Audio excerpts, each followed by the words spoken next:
Hey everybody, this is Steve, and our job isn't to simply create safe spaces for ministry.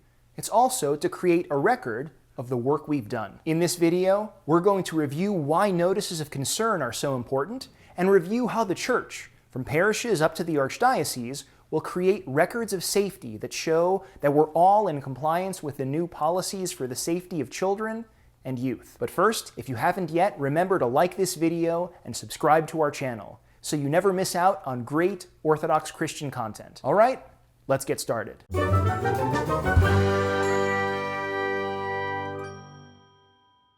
In the last two episodes, we've talked about reporting both abuse and suspected abuse, as well as inappropriate or suspicious behaviors and any violations of the policies. And we've talked about the appropriate authorities to whom we need to direct those reports. And back in episode 4, we talked about the 3 steps you need to follow to become a youth worker, so you can be eligible to participate in youth ministry programs and events. These 2 pieces of youth safety have something very important in common: our need to create and maintain good records. When you report abuse or inappropriate behavior within the church, you need to use the Notice of Concern, a form that will help you create a clear account of all the relevant information you need to record. This will not only help you clarify what exactly happened, it will help church leadership understand what happened and how best to respond. So part of creating a record of safety means documenting what we see,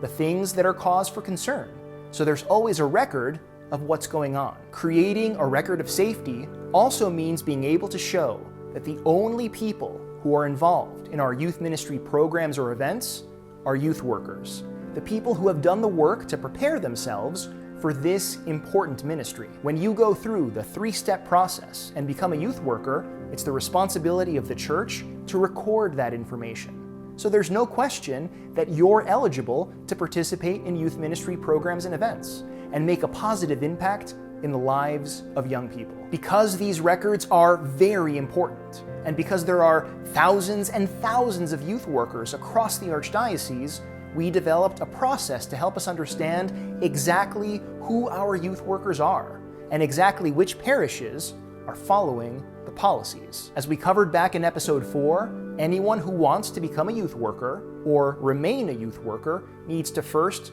register with their parish, or then re-register every year after that, so we know who you are. And, as we've already covered, the next 2 steps are to complete your youth safety training every year, and once every 2 years, to pass your background screening. This way, every parish will have a roster of people who are youth workers, people who are eligible to participate in youth ministry programs and events. And we want to make sure that this is the case across the archdiocese, that the only people who are participating in youth ministry programs or events are youth workers. This starts in every parish with the Parish Youth Safety Administrator. The Parish Youth Safety Administrator will send a complete roster of youth workers to their metropolis, certifying that the people on that roster are the only people participating in the parish's youth ministry programs or events. And then, it's the job of the Parish Youth Safety Administrator to work with each program and event in the parish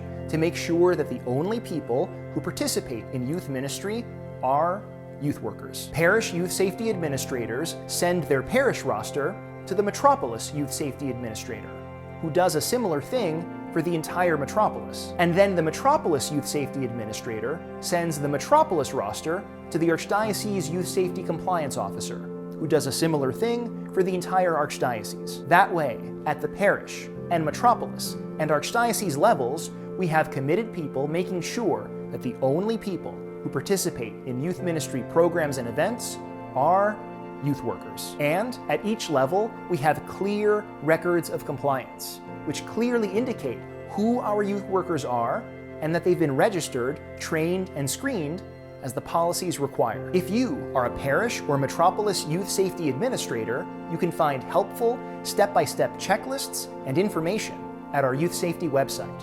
goarch.org/safety. Together, we can ensure that all youth ministry programs and events across the archdiocese are fully compliant with the new policies for the safety of children and youth. And I hope that you'll join us in making sure that every youth ministry program and event is a safe space where young people can encounter the Lord, a safe space where young people can be the bee and live orthodoxy. In the next episode, we'll cover how to keep kids safe when we engage in electronic communications. Remember, for more information about the policies for the safety of children and youth, please visit goarch.org/safety.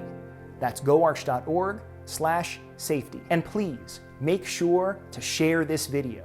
It's important that we spread the word about youth safety to as many people as possible.